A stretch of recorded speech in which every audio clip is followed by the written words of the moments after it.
Olá pessoal, prazer. Meu nome é Iago Souza Bastos, sou médico intensivista e o objetivo hoje é a gente discutir um pouco sobre acidentes com animais peçonhentos voltado para o clínico, para a emergência. Quando a gente fala sobre acidentes com animais peçonhentos, a gente entende que é um problema não muito incomum. Acomete cerca de 100 mil pessoas por ano no Brasil, sobretudo por acidentes ofídico e escorpiônicos.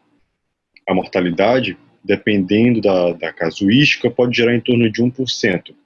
Esse número acaba aumentando nos casos de acidente crotálico ou quando o paciente não recebe assistência adequada no tempo adequado. Acomete em sua maioria homens na zona rural, principalmente nos membros inferiores, quando não há o uso adequado de equipamentos de proteção individual. Se nós formos avaliar do ponto de vista epidemiológico, nós vamos ter um número muito grande no Brasil de acidentes escorpiônicos, seguidos por acidentes com serpentes, aranhas, abelhas e demais animais, sobretudo na região norte e nordeste. Nesse gráfico, a gente consegue evidenciar um pouco da distribuição e incidência dos acidentes com animais peçonhentos por animal e por região do país. Avaliando a distribuição de acidentes entre 2009 e 2013 no Brasil por faixa etária, em um grande estudo que foi realizado na época, nós conseguimos avaliar que, sobretudo, são acometidas pessoas na faixa etária entre 15 a 60 anos de idade, ou seja, na fase mais produtiva da vida, normalmente associado à atividade laborativa. Se nós formos adentrar um pouco mais de detalhes no acidente ofídico, no Brasil nós temos 4 principais tipos de acidentes possíveis. Nós temos o acidente com a cascavel, do gênero Crotalus, nós temos o acidente com a jararaca, com a coral e a surucucu. Essas cobras peçonhentas, elas compartilham algumas características que já são amplamente conhecidas. Por exemplo, a presença de fosseta loreal e a pupila em fenda. Algumas características acabam sendo exclusivas de cada espécie e acabam dificultando um pouco a identificação. O ideal é que sempre que ocorra um acidente, se possível e houver segurança, que o animal seja transferido junto com o paciente para a correta identificação. Hoje em dia, isso é possível por meio de fotos e outros mecanismos. Destrinchando um pouco melhor a epidemiologia do acidente ofídico, nós vamos perceber que a grande maioria dos casos acontece por acidente brotrópico, o jararaca, seguido do acidente crotálico e dos demais, laquético e elapídico. Fisiopatologicamente, a gente consegue dividir o efeito do veneno do acidente ofídico de acordo com algumas características semelhantes.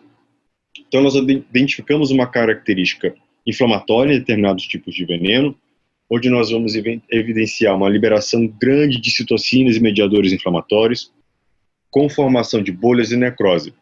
Esse tipo de lesão, ele é muito mal neutralizada pelo soro antiofídico e acaba acarretando grande destruição tecidual. Alguns tipos de veneno possuem propriedades hemorrágicas. Esse tipo de veneno, de proteína, chamadas de hemorraginas, acabam levando a uma endotelite grave, com lesão capilar generalizada e os efeitos decorrentes disso. Determinantes venenos possuem efeito pró-coagulante, com ativação da cascata de coagulação, consumo de fibrinogênio e acaba levando à coagulação intravascular disseminada em alguns dos casos, o que aumenta substancialmente a morbidade e a mortalidade. Nós conseguimos identificar também a ação vagomimética, apesar de ser pouco conhecida e explicada, é muito marcante a presença de desautonomia, como bradicardia, cialorreia e outros sinais de desautonomia importantes. Mas o mecanismo de ação em si não tem um fator precisamente muito bem conhecido. A ação neurotóxica, através da liberação de neurocitocinas, neurotoxinas, na verdade, principalmente no acidente elapídico, laquético e crotálico, onde há um bloqueio do bom funcionamento da acetilcolina na placa neuromuscular, acaba simulando muitas das vezes um quadro miastênico, com bloqueio neuromuscular em casos mais graves, levando a apneia e parada cardiorrespiratória. E a ação miotóxica, muito conhecida no veneno crotálico, com a liberação de miotoxinas, onde o paciente acaba progredindo para uma lesão muscular difusa, uma miosite importante, com rabdomiólise, em alguns dos casos evoluindo para insuficiência renal aguda e outras disfunções orgânicas, culminando com uma falência orgânica generalizada. Se nós diferenciarmos as propriedades de cada veneno para o grupo ofídico, nós vamos encontrar as características mais marcantes. Por exemplo, no acidente elapídico, mais marcante o aspecto neurotóxico do veneno por espécie. No acidente crotálico, a ação neurotóxica, miotóxica e coagulante.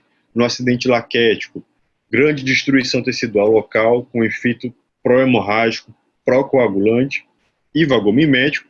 E no brotrópico, marcadamente caracterizado por um processo inflamatório local extremamente intenso, com quadro hemorrágico associado, proteólise e bastante lesão tecidual. As principais alterações laboratoriais que podem ser encontradas, de acordo com cada grupo, acabam sendo, de certa forma, comum. Então, o que a gente acaba buscando de alteração no hemograma?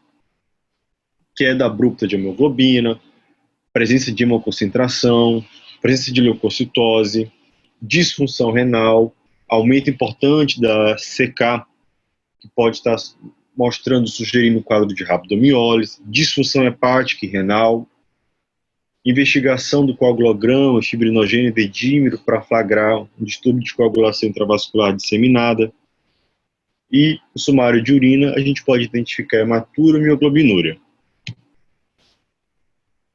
Fisiopatologicamente, o acidente botrópico ele se caracteriza por um efeito local bastante importante, né? Então, o local da picada, o membro acometido, é bastante danificado. O paciente evolui com uma reação tecidual muito marcante, com proteólise, destruição, edema, e muitas das vezes acaba evoluindo para síndrome compartimental e amputação, caso o tratamento não seja feito de forma adequada. Então, o acidente botrópico ele é marcado por lesão tecidual importante, com formação de bolhas, extensas áreas de necrose, que podem evoluir para síndrome compartimental e necessidade de fasciotomia ou mesmo amputação. O processo de coagulopatia também é bastante marcante, onde o paciente cursa com uma coagulopatia de consumo, coagulação intravascular disseminada e, em determinados casos, com hemorragias graves. A presença de infecção é bem documentada, apesar de não ser efetivada em todos os casos. Não há indicação, por exemplo, do uso de antibiótico-terapia profilática para esse tipo de lesão. Caso haja infecção, os germes mais acometidos, mais implicados no acometimento da infecção são germes gram-negativos, entre eles o gênero Morganella. A presença de rabdomiólise, apesar de não ser tão marcante, pode acontecer, onde há um processo de miosite importante com rabdomiólise, aumento dos níveis de potássio, de CK e mioglobinuria importante, o que acaba levando à lesão renal aguda e algumas vezes evoluindo para a necessidade de terapia substitutiva renal por hemodiálise. O tratamento para o acidente brotrópico, ele varia de acordo com o grau de acometimento, com o grau de gravidade do acidente brotrópico. Então, você pode classificar o acidente como leve, moderado e grave, de acordo com o número de membros acometidos por edema e a extensão da necrose local. Normalmente, os testes de coagulação vão estar alterados. E o tratamento é feito baseado com o soro antibotrópico ou o soro antibotrópico crotálico, quando esse não estiver disponível ou houver dúvida em relação se o acidente foi botrópico ou crotálico, que são os dois mais comuns. O acidente leve, ele demanda de 4 ampolas de soro, o acidente moderado de 8 e o grave de 12. Na dúvida, de acordo se você tiver dúvida com relação à gravidade da lesão, o ideal é que você faça o tratamento considerando o caso como grave. Como toda emergência, o ideal é prover suporte de vida, garantir circulação adequada, via aérea adequada e oxigenação adequada, e, em casos selecionados, avaliar ou não a necessidade de terapia dialítica. A coagulopatia do acidente brotrópico, normalmente, ela reverte após a administração do soro. não há indicação formal de transfundir plasma, crioprecipitado, outros hemoderivados, se não houver sangramento ou caso a resposta ao tratamento com soro seja frustre. Então, o ideal é, se não houver sangramento no momento, independente do coagulograma, do nível de INR, de TTPA, o ideal é que você faça a soroterapia, aguarde um pouco e reavalie isso de forma seriada. Caso necessário, se houver sangramento ou refratariedade com o soro, aí sim é indicada a terapia transfusional. Com relação à infecção, não há indicação de iniciar antibiótico-terapia de rotina, apenas se houver infecção documentada, e o mais importante é sempre pensar na cobertura para germes gram-negativos. Quando houver dúvida, cobertura dupla, principalmente se tratasse de infecções mais graves. Outros pontos do tratamento bootrópico, é sempre importante lembrar da imunização para o tétano, porque há a formação de um ambiente extremamente favorável para a proliferação do tétano e para a complicação, que é extremamente grave, e sempre avaliar a fasciotomia. Então, se o paciente com acidente bootrópico, com lesão tecidual importante, bastante edema local, evoluir com perda de sensibilidade, alteração motora, edema importante, ausência de pulso, ausência de coloração da pele, avaliar para o tratamento com fasciotomia, que é salvador do membro. Postergar a fasciotomia nessas situações acaba levando à amputação, por dano tecidual irreversível. O acidente laquético também é marcado por extensa lesão tecidual, por necrose importante, muito semelhante com o acidente bootrópico, mas ele agrega algumas características que o acidente bootrópico não tem. Esse tipo de acidente ele não é muito comum, é raro, normalmente ele acontece na região centro-oeste, a parte da região norte do país, pela surucucu.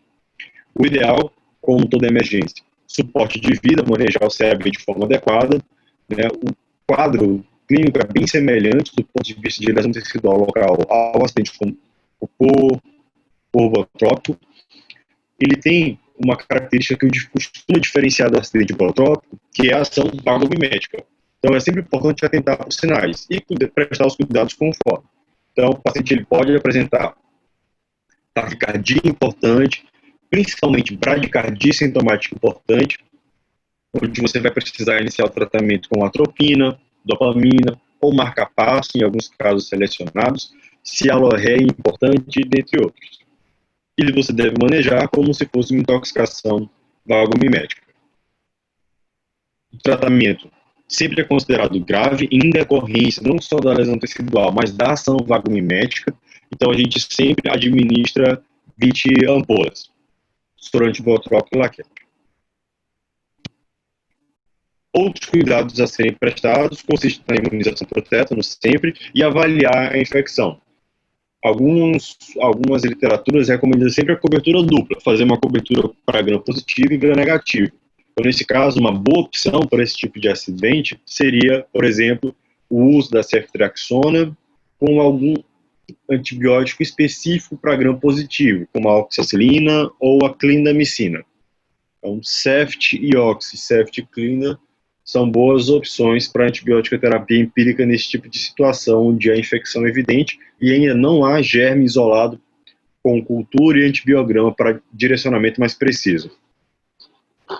O tratamento com o acidente crotálico, ele é marcado pela ação neurotóxica, que simula um quadro miastênico. Então, prover sempre suporte de vida, manejar o CAB de forma adequada. É importante lembrar que normalmente há pouca lesão local. Em grande parte dos casos do acidente crotálico, você não consegue identificar onde foi a picada até, de tão discreta que é. Então, há muito pouca reação tecidual local com relação à picada. Os efeitos são marcadamente sistêmicos, principalmente pela neurotoxicidade. Então, a presença de pitose palpebral, de miastenia ou outros sinais neurotóxicos precisam ser manejados conforme. Às vezes, o paciente evolui com paralisia da musculatura respiratória, rebaixamento importante do nível de consciência ou desautonomia que demanda, por exemplo, intubação, ventilação mecânica e cuidados mais avançados com a administração de drogas vasoativas conforme a demanda do paciente. A ocorrência de rabdomiólise não é rara, é bastante comum, na verdade.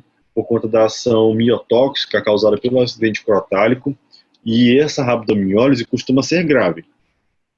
Liberação importante de mioglobina na urina, causando lesão renal aguda, coagulopatia, disfunção orgânica e muitas das vezes demandando transfusões por conta do sangramento causado e de terapia dialítica. O tratamento por acidente crotálico ele é feito com soro anticrotálico ou soro anticrotálico protrópico quando houver dúvida em relação ao tipo de cobra envolvida. Sempre imunizar para tétano e avaliar sempre infecção. Um esquema pode ser, caso haja necessidade de cobertura antimicrobiana, pode ser o mesmo falado anteriormente. Então, um acidente ofídico, você pode iniciar com ceftriaxona e oxacilina, ceftriaxona e clindamicina, vai garantir uma boa cobertura para gram positivo e negativo. Focando um pouco mais no tratamento do acidente crotálico, a gente também classifica, assim como o protrópico, em leve, moderado e grave, de acordo com os sinais que o paciente apresenta, né? Os sinais principalmente neurotóxicos e de coagulopatia. Você pode administrar 5, 10 a 20 ampolas. Na dúvida, trata como se fosse grave.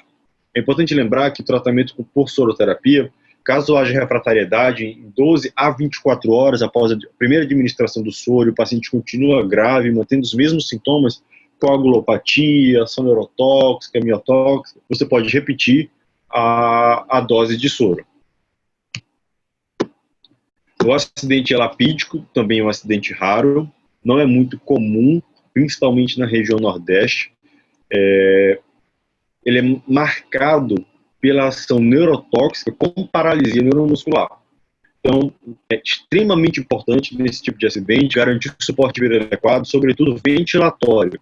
A maioria dos pacientes requer intubação traqueal com ventilação mecânica até que o efeito passe. Há muito pouca lesão local e, como eu falei, a neurotoxicidade é um ponto marcante desse acidente. Ele tem uma ação anticolinesterásica e precisa de cuidados prestados conforme a necessidade. Então, como eu falei, boa parte dos casos o paciente vai demandar principalmente de intubação traqueal para garantir uma via adequada e ventilação, por insuficiência respiratória aguda do tipo 2. O paciente começa a evoluir com quadro de hipoventilação importante, que progride para hipoxemia, apneia e acaba culminando com óbito em poucos minutos. Nesse tipo de acidente elapídico, o tempo é determinante com relação ao suporte de vida. Há relatos de pacientes com 20, 30 minutos do acidente que já evoluem para parada cardiorrespiratória secundária à apneia. E possui rapidíssima disseminação. Por isso a importância do transporte precoce para um centro que tenha possibilidade de prestar suporte ventilatório adequado.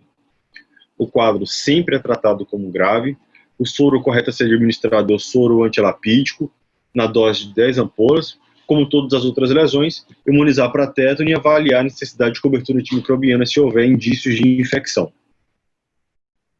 O acidente escorpiônico é o tipo de acidente com animal peçonhento mais comum aqui no Brasil. Nós temos duas espécies extremamente comuns, que são titos cerulatus, que é o escorpião amarelo, e titos baienses, como o escorpião preto, né? E acaba variando um pouco com relação à distribuição ao longo do país. Com relação à picada por escorpião, são muito semelhantes, né? Você, como toda emergência, prestar suporte de vida, manejar a circulação, via aérea e respiração de forma adequada, individualizada para cada paciente, e costuma haver pouca lesão local com relação ao local da picada. A picada por escorpião ela não costuma levar ao óbito, a não ser em pacientes com fatores predisponentes, por exemplo, crianças, idosos ou pacientes com comorbidades importantes, como insuficiência cardíaca, insuficiência renal e outras. O mecanismo de ação do veneno do escorpião ele é parecido entre as subespécies, a alteração dos canais de sódio, causando ativação neuronal intensa, causando uma dor excruciante. Existe em resposta a essa dor excruciante um aumento importante rápido de catecolaminas, e isso pode agravar em alguns pacientes insuficiência cardíaca ou mesmo levar à insuficiência cardíaca aguda por cardiotoxicidade secundária ao aumento rápido e maciço de catecolaminas. paciente nessas situações acaba evoluindo com sinais de baixo débito, choque, edema agudo dos pulmões, mimetizando, por exemplo, uma síndrome coronariana aguda. Devem ser prestados cuidados locais, atentar sempre para sinais de infecção secundária. A dor é extremamente intensa e deve ser tratada com analgesia sistêmica, por exemplo, o uso de inibidores de COX-3, como Novalgina, paracetamol, o uso de opioides e, extremamente importante no caso da picada por escorpião, a infiltração local com anestésico local, a lidocaína 2%, costuma aliviar bastante por conta do bloqueio dos canais de sódio dos nossos receptores periféricos. Então, costuma ajudar bastante no manejo clínico desses pacientes em infiltração com lidocaína. O tratamento direcionado é a administração do soro antiescorpiônico ou antiaraquidônico, quando houver dúvida em qual agente levou ao acidente. Prover hidratação venosa importante, vigorosa, salvo contraindicações e, como sempre, avaliar a presença de infecção secundária que demande tratamento para esse tipo de paciente. Como eu falei, não costuma ser um acidente grave do ponto de vista de morte e mortalidade, mas que em casos selecionados e com predisposição, merece atenção especial pelo risco de óbito.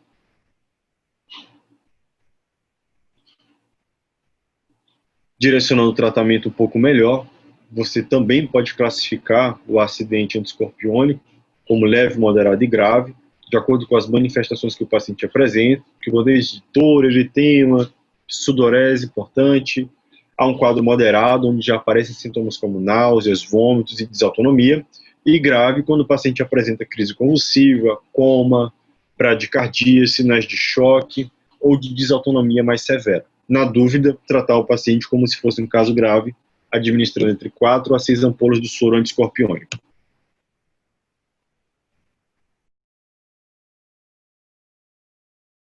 O acidente araquidônico, por aranhas, na verdade, ele é relativamente comum. Nós temos 3 tipos de aranha que são responsáveis pela maioria dos acidentes graves no Brasil.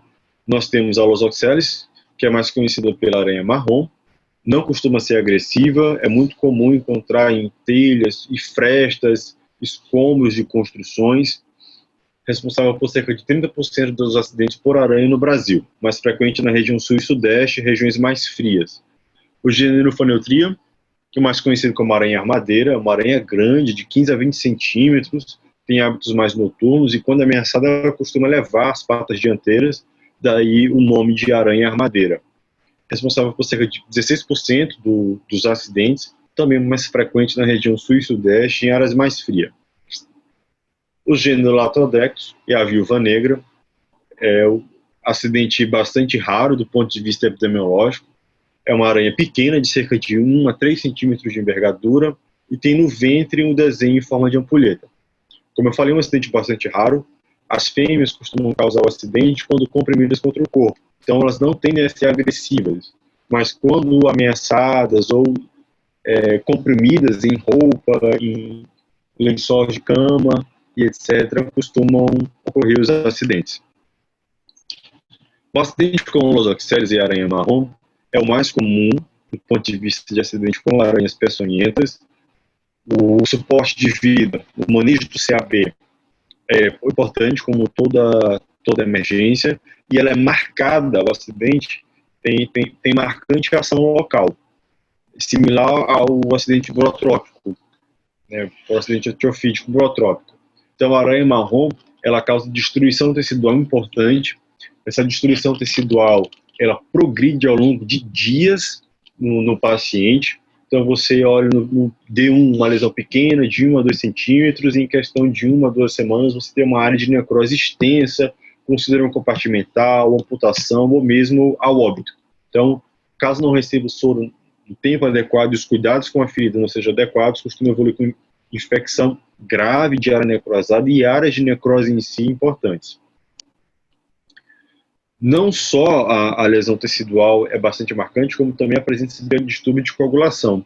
O paciente ele pode evoluir tanto na balança para um quadro hemorrágico severo, importante, hemorragia digestiva alta e outros sítios de hemorragia, como para quadro protrombótico e de tromboembolia decorrência de CIVD.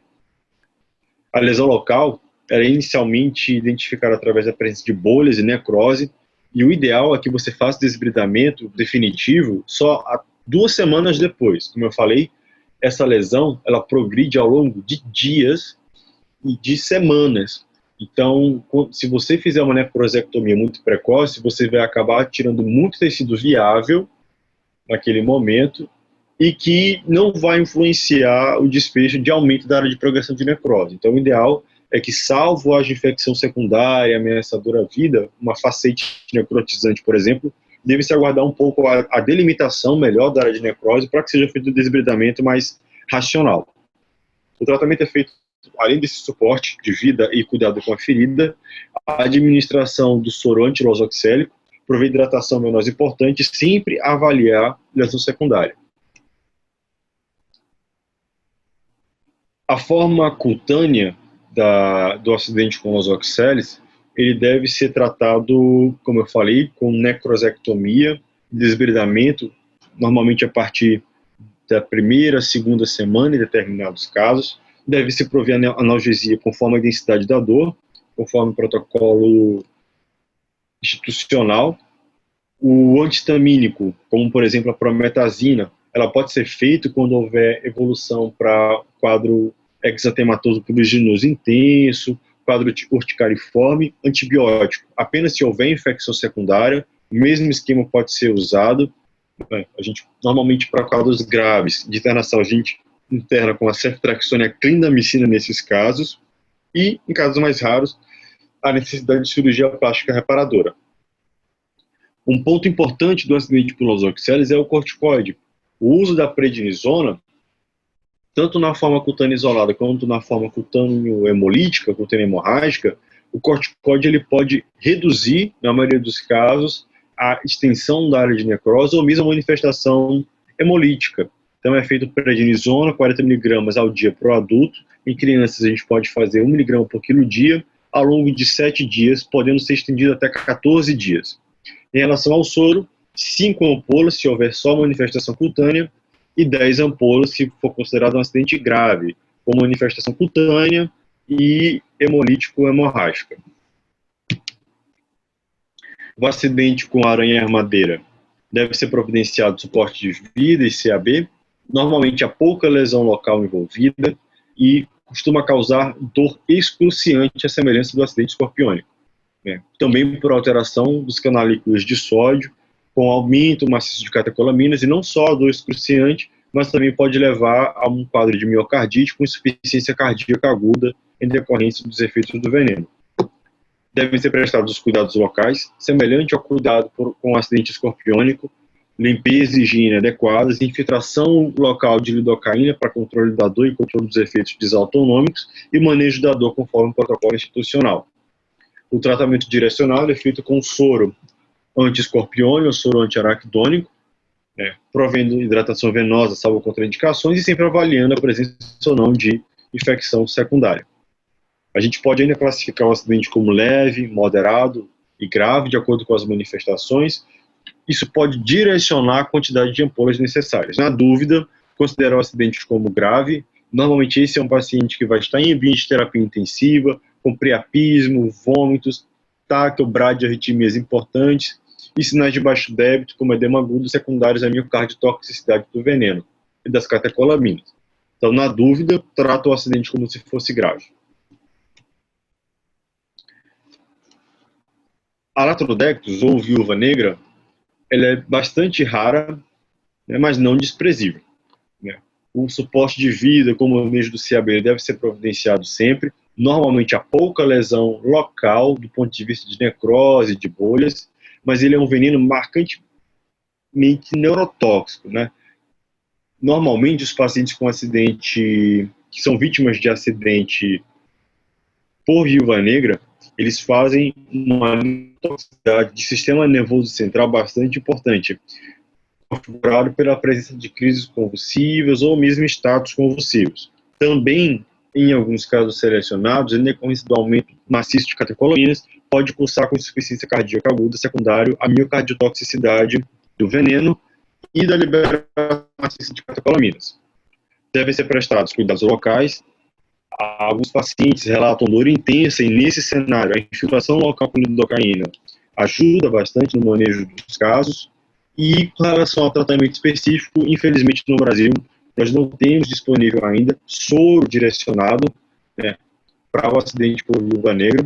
Devem ser prestados cuidados de suporte. Hidratação venosa, avaliar a infecção, cuidado local, avaliar a necessidade de necrosectomia, infiltração local com anestésico para evitar a dor, manejar a insuficiência cardíaca quando for necessário e tratar a crise convulsiva como tratamos de forma habitual, com benzodiazepínicos e fármacos antiepiléticos.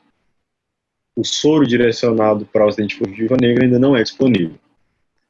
Outros tipos de acidente com animais peçonhentos que podem ser de interesse clínico, né? Nós temos o acidente lonômico, causado pela lagarta do gênero Lonomia.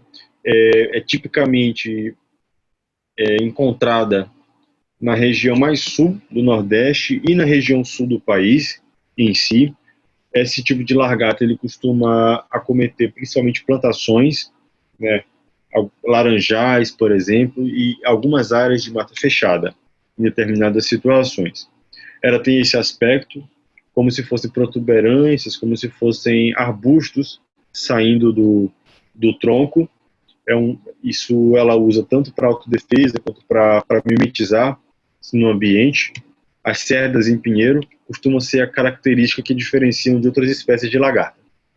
O acidente lonômico, ele cursa com bastante dor, é uma queixa bastante comum, de uma dor excruciante que pode levar a desautonomia, síncope, choque, insuficiência cardíaca, crise convulsiva, e ela também tem outros efeitos sistêmicos, né, como, por exemplo, a coagulopatia. Então, nesse tipo de acidente, não subestimar por ser um acidente com lagarto, por ser um bichinho pequenininho. O suporte de vida e o manejo adequado do CAB devem ser prestados, e no caso de pacientes com hemoptise, normalmente denotam um quadro de maior gravidade com potencial risco de óbito. O acidente lonômico, ele cursa com CIVD, coagulopatia de consumo e hemorragias graves. E isso é o principal definidor de mortalidade desse tipo de acidente. A presença de sangramento intracraniano, sangramento gastrointestinal, principalmente o sangramento em trato respiratório baixo. O paciente morre por hemoptise, por hipoxemia grave, secundário à hemoptise intratável. Os casos que conseguem sobreviver à coagulopatia de consumo e a CIVD, com rabdomiólise, lesão renal, disfunção orgânica múltipla, que também acabam levando ao óbito. O tratamento para o acidente lonômico, que é um acidente que costuma ser bastante grave, com um quadro clínico bastante florido e grande demanda de suporte de vida, é o soro antilonômico. Deve ser providenciado hidratação venosa vigorosa, sempre que possível, cuidando também, prestando os cuidados adequados com a pele e com a dor quando necessário, e sempre avaliar a presença ou não de infecção secundária. O acidente lonômico ele também pode ser classificado como leve, moderado e grave, de acordo com as manifestações, quando se tem desde um quadro apenas local leve a um quadro moderado, já com quadro de sangramento presente na pele e mucosas, ou quando há sinais de hemoptise, desautonomia, sinais de baixo débito, já considerando o caso como grave. Na dúvida, sempre tratar o caso como se fosse um caso grave. O acidente por himenópteros é bastante comum no país, apesar de pouco relatado, porque dificilmente as pessoas com esse tipo de acidente acabam procurando o posto de saúde, atendimento médico. Elas costumam resolver no domicílio com cuidados locais, mas em alguns casos selecionados podem evoluir com formas graves, disfunção orgânica múltipla, choque anafilático, outras complicações decorrência desse tipo de acidente por himenóptero.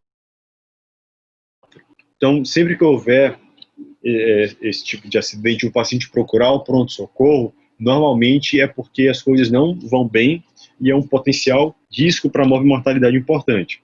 Os acidentes leves costumam ficar no domicílio e não procurar atendimento médico.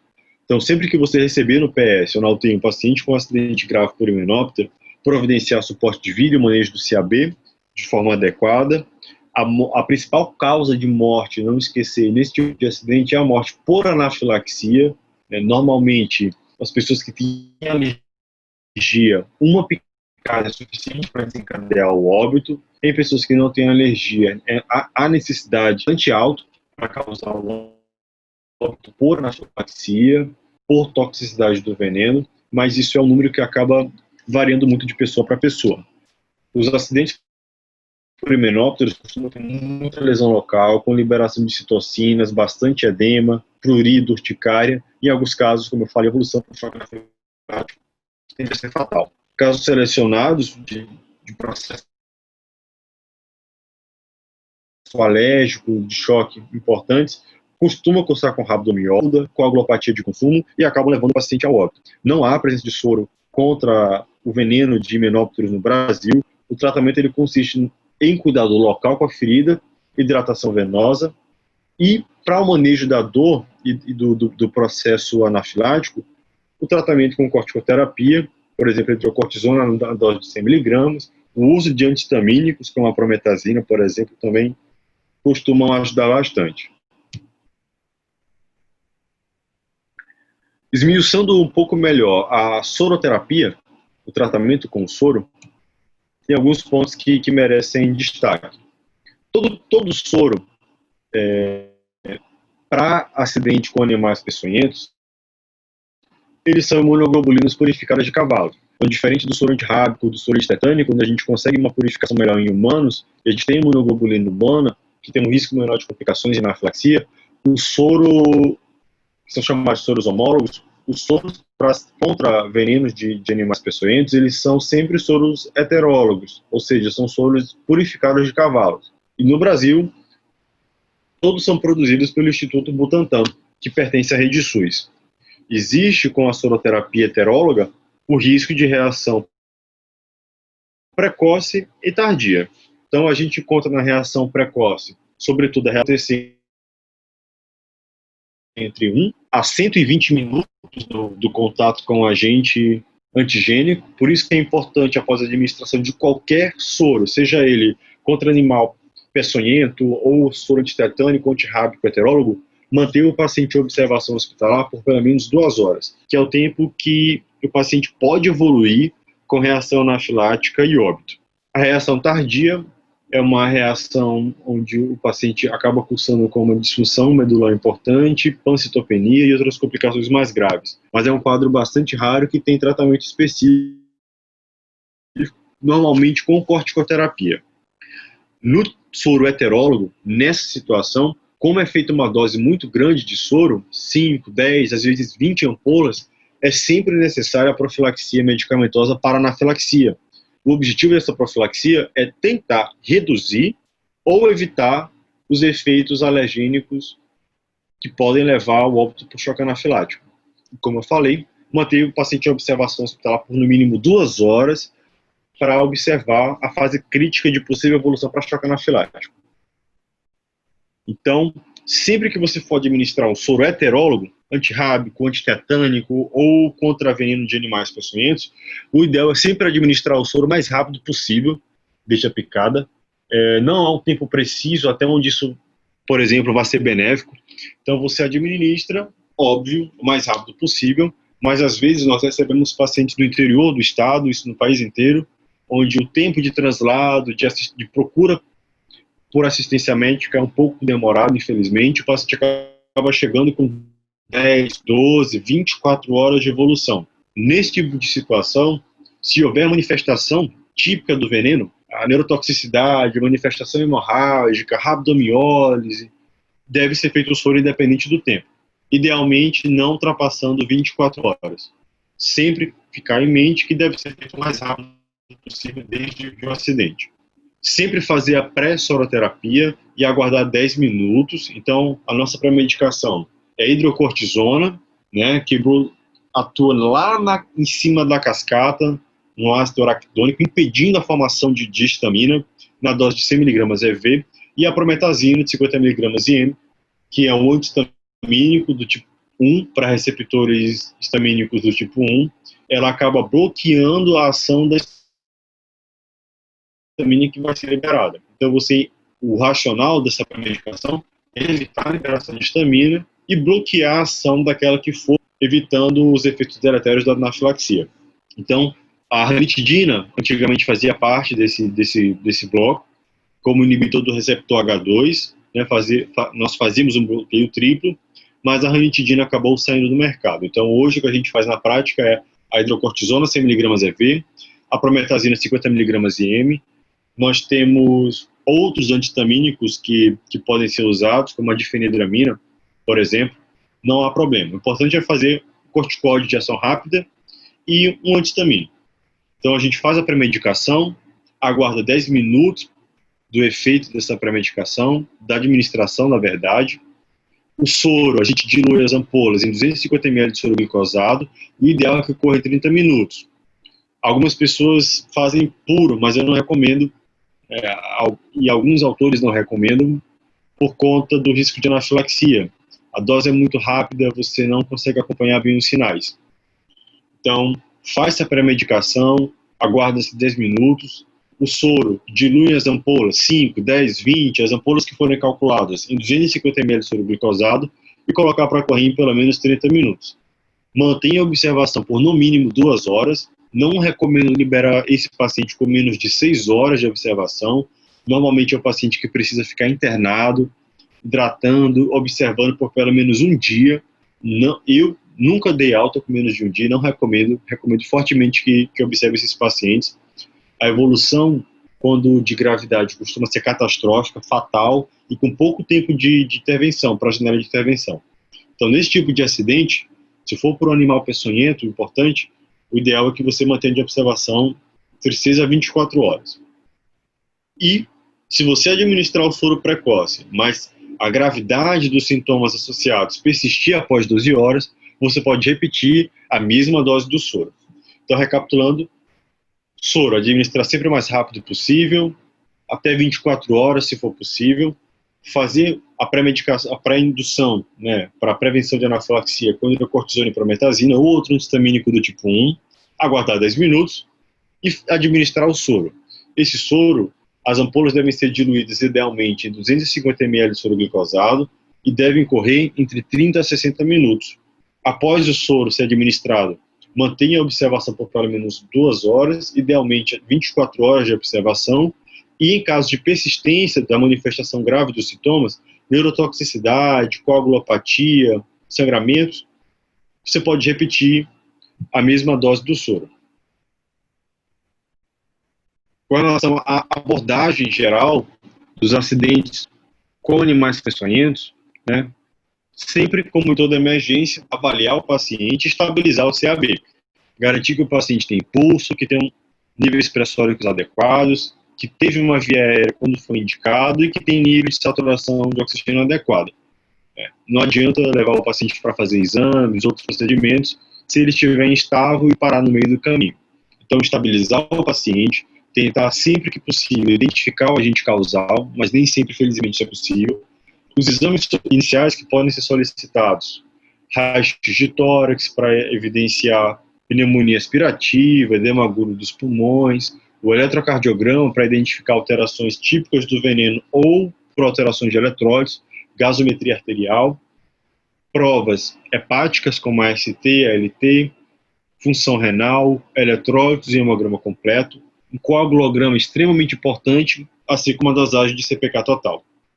Diante da avaliação clínica, anamnese, exame físico, desses exames, é possível estadiar a gravidade do caso e calcular a soroterapia de acordo com o tipo de acidente. Na dúvida, sempre tratar o paciente como se fosse um quadro grave da intoxicação por animais peçonhentos, por veneno de animais peçonhentos. Uma vez indicada a soroterapia, fazer a hidrocortisona com antihistamínico do tipo 1, aguardar os 10 minutos, administrar o soro diluído para 250 ml de soro glicosado, infundindo entre 30 a 60 minutos, internar o paciente para reavaliação clínica seriada, sobretudo nos casos com distúrbio de coagulação, e aí, a partir de então, definir o destino do paciente. Se é um paciente que resolveu o quadro de intoxicação e pode receber alta domiciliar, se é um paciente que dá para ser manejado na enfermaria, ou se é um paciente de grande sala que precisa de estabilização rápida e encaminhamento para a unidade de terapia intensiva, em determinados casos. Obrigado pelo convite mais uma vez, obrigado pela atenção de todos. Espero que eu possa ter ajudado um pouco a contribuir com esse conhecimento. Qualquer dúvida que eu puder esclarecer, vou ficar bastante feliz. Aqui seguem algumas formas de contato que vocês podem acessar para a gente discutir por envio de materiais ou retirada de dúvidas. Muito obrigado a todos mais uma vez. Bom congresso.